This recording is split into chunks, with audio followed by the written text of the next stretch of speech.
7, 6, 5, 4, 3, 2, 1.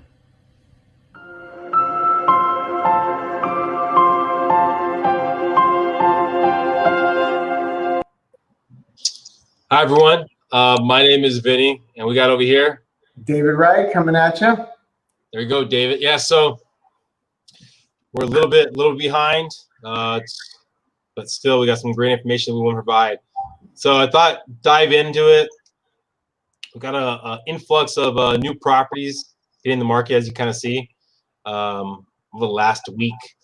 So properties also an uptick in sold property again. What's selling today was probably in escrow about 30 days ago. So that's something just to factor in. You can kind of see property are still kind of coming off the market as a whole, fairly similar to where they've been over the last couple months. So once we actually started this, we started this about March time, and you kind of see the jump from 1,042 new properties to 1,021, and the low lights in between. But again, under 700 has been a different ball game. You see, we did get again a jump back up to where we were sitting before, with a higher, a lot more solds. 342 is basically where we were at around the beginning of March, and that was kind of what was happening before we got into this in February. So something just kind of factor in. We're getting just more of an uptick in sold properties and new properties coming to the market. Still, though, do you want to guess where we sit currently in inventory? Ooh, I'm guessing historically lowest point ever right now. We're sitting in like the 4,600s, 4,700s. So with the properties kind of coming off the market, properties selling, we still haven't broken that 5,000 barrier. I think we were there a little bit for a short time. But yeah, right now we're back at the 46, 4,700. And typically this is our busy time of the year coming in right now, which is going to be. If you look, exactly. If you look over the last couple of years, you'll see that, this May, April time is when we start getting like an influx of new properties. June, we're slowly starting to hear it from past clients that are thinking about taking advantage of the market. So we'll see how where that. So for the other one, what was it, 1,000 or 1,042? If we start seeing that uptick of maybe 1,100, 1,200 consistently coming through, and so slowly start getting more inventory. Well, you look at it right now. We've passed the corner. We've turned. We've gone back to work. People are coming back. It's a matter of how quickly will the jobs come back, and then how quickly will people's mentality and their hours to work in, their pay come back and go, you know what? Rates are the lowest they've ever been. Should I step in? Should I wait? Or is the market going to crash? Because that's the question I was asked all week long, Vinny, was how many people called me and said, when do you think the real estate market's going to crash? And I still say it doesn't. What do you think? Yeah, so the question is, when do you think the real estate market's going to crash?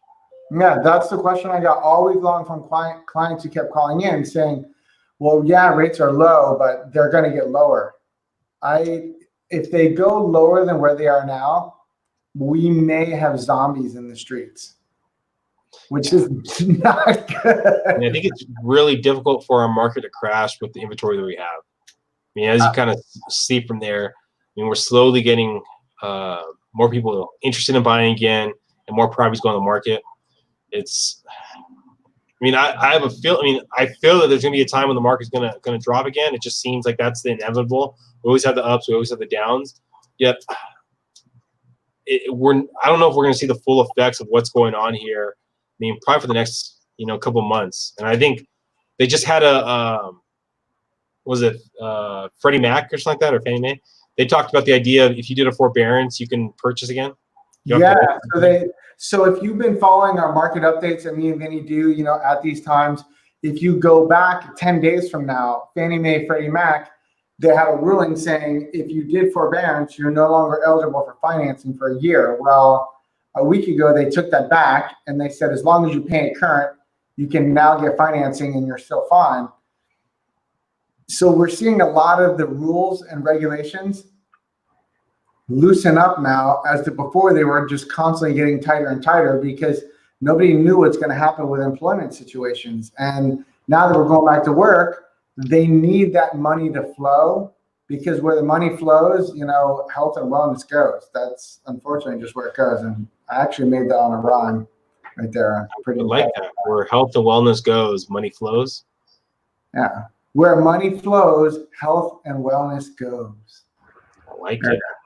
Yeah. What else? Where are the rates sitting right now? You know,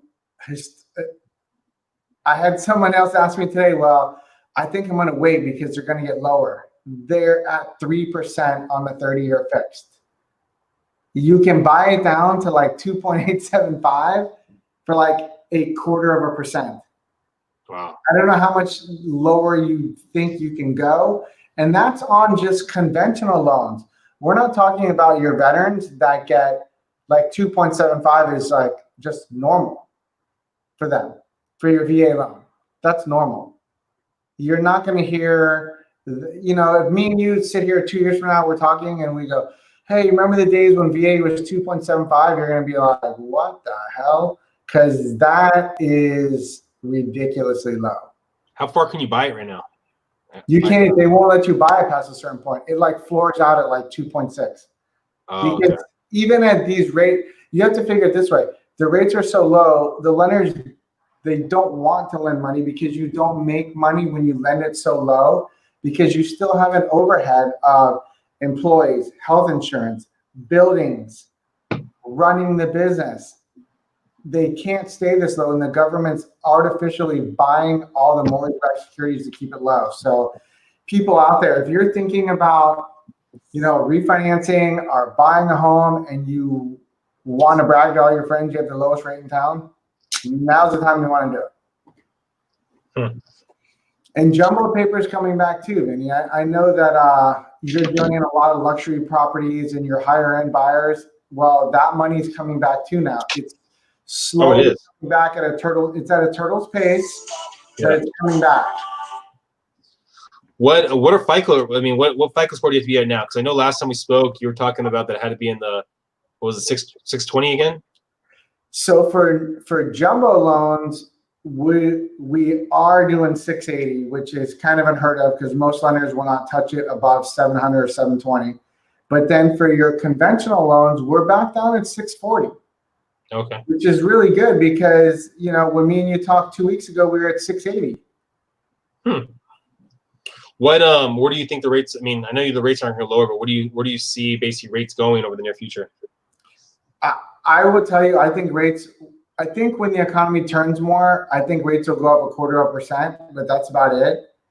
And that doesn't sound like a lot, but to a lot of people, that's a lot of money each month, especially for anybody that's getting a loan amount above $350,000. Yeah. That 0.25% makes a difference. And then if you look at it, the average home price in San Diego is like $650. So 0.25% is a big deal. I mean, that's a big deal.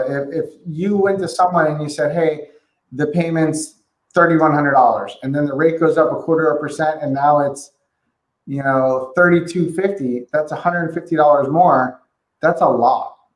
Well, I mean, one of the things I put together was the idea that if it goes up by 1% at a $600,000 purchase price, you basically lose $40,000 in purchasing power, in essence. Yeah.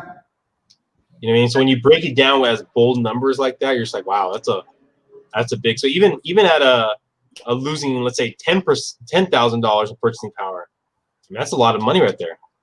It's not chicken scratch. And the difference, as you well know, is if you look at a home for $550 and then someone comes to you and goes, Vinny, show me homes at $500, you're going to be like, ooh, that's a different ball game.